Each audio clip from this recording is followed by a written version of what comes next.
There are tens of thousands of reviews praising Stardew Valley and just as many guides out there. I don't have to tell you how blessed we are to have such a lovely and meaningful game or even how to get to Ginger Island. But like many first-time farmers, I lagged behind for the first few days of grinding. While I'd argue the most important aspect of the game is themes of love and friendship and how the game subtly sprinkles in details that make us form bonds with the characters, it's equally as important to enjoy the mechanics of the game, and that means we need the funds to buy some quality cow. I was turning into bed at 2 PM for entire seasons of my first world, and that's a big no-no. I barely checked the calendars and missed the world events that highlighted the community, and all the while I was planting whatever was cheapest just because more seeds equal bigger yields equal more profit, right?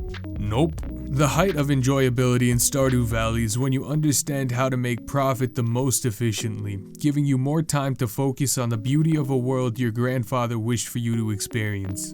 So to help fulfill Grandpa's wishes, here's a quick start guide for enjoying Stardew Valley for those of you who feel like they're struggling.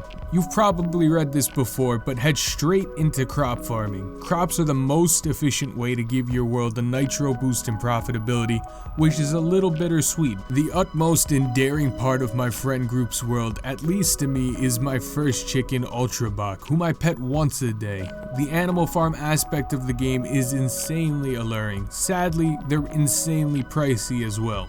Animals aren't really an option for a season or two. Rushing them early on will just leave your farm feeling incomplete, and you probably won't enjoy it as much. Since we moved to Pelican Town on Spring 1st and the most valuable spring crop and arguably the best crop in the game, strawberries aren't available till halfway through the season, at the Egg Festival, we're pretty limited on our crop choices. That said, here's what we recommend.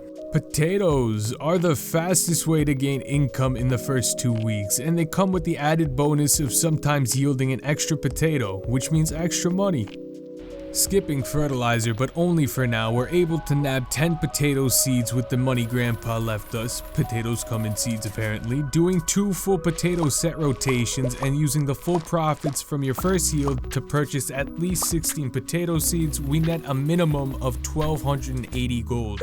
It might sound tedious planting potatoes, buying potatoes, watering potatoes, etc. potatoes, but it'll be worth your while to stick just with the potatoes as your main source of income for at least 2 rotations. Feel free to add more potatoes if you find yourself with extra money, just try not to tie up all your money for the Egg Festival on the 14th. Doing what I affectionately name the potato start gives you time to focus on a few other important early on tasks in the game.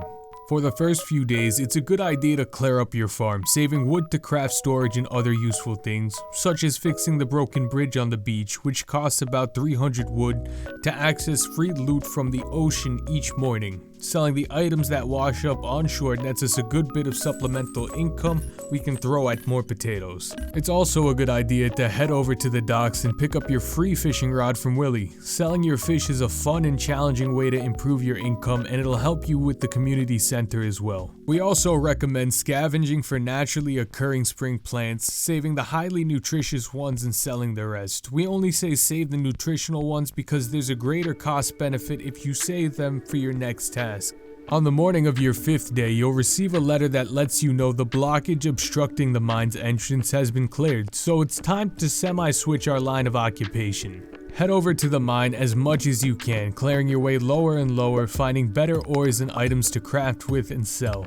We're mainly in search of treasure rooms, which randomly occur and present loot after mine level 10. We recommend keeping weapons that help you clear levels more efficiently, but selling armor pieces you don't need, especially hats. You go through hats pretty quickly in this game. And lastly, get to know Pelican Town and its inhabitants. The creators of this game put lots of thought into how we interact with the population, speak to a character daily and accept quests for them, and they'll become your friend in no time. Check out the community center especially. It's practically the entire plot of the game. Personally, my favorite spot to burn some time is the Star Drop Saloon. There are a few simple minigames that can suck you in for days, but at night the place gets crowded and it's fun to speak to the characters who are sometimes a little tipsy.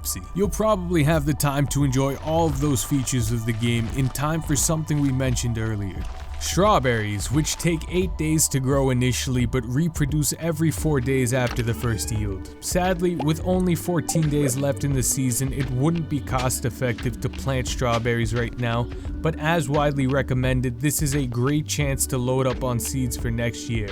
Seasons in this game go quickly once you're in the grind, and you'll be happy you did this. I know I'm advocating for the quickest method to jumpstart your Stardew Valley world, but it works out well if you spend a decent chunk of change investing in the future, so around a quarter or more of your bank on strawberry seeds goes a long way for the quickly upcoming next spring.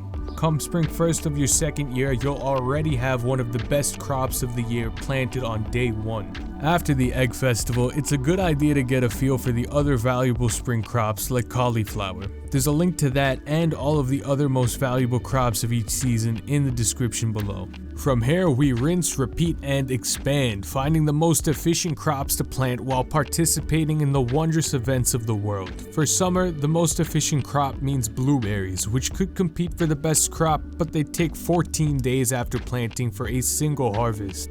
There are also a few other tips we wanted to share to get the most out of this game, such as keeping track of birthdays using the calendar, and checking the wiki, also link in the description below, for what gifts to prepare for who. Try to avoid giving gifts the character hates, it'll set your friendship back quite a bit. Speed Grow is technically the best fertilizer as it produces an extra yield per season for certain crops. There are over 100 levels to mine, each getting more treacherous but even more so rewarding. If you're in a multiplayer world with your friends, take naps if you're feeling tired instead of eating one of your crops to save some money. Get into cooking as fast as you can. Some recipes provide extreme nutrition and allow you to make the most of every day. Don't fall asleep or get overexhausted out of bed. At first, Harvey helps out for free like a gentleman, but it'll quickly turn into 100 gold or even 1,000 gold bills if it happens too much. Stardew Valley has a lot to offer. Its long list of diversified features makes it an absolute joy, and it's easier to check them out fully when you're not worried about income. We hope this guide sets you on the successful path to becoming a legendary and cultured farmer just like your grandfather wanted you to be. If you like this guide or just want to hear some more about indie games, we try to post once a week, so please consider subscribing and liking this video. I'll see you all next time.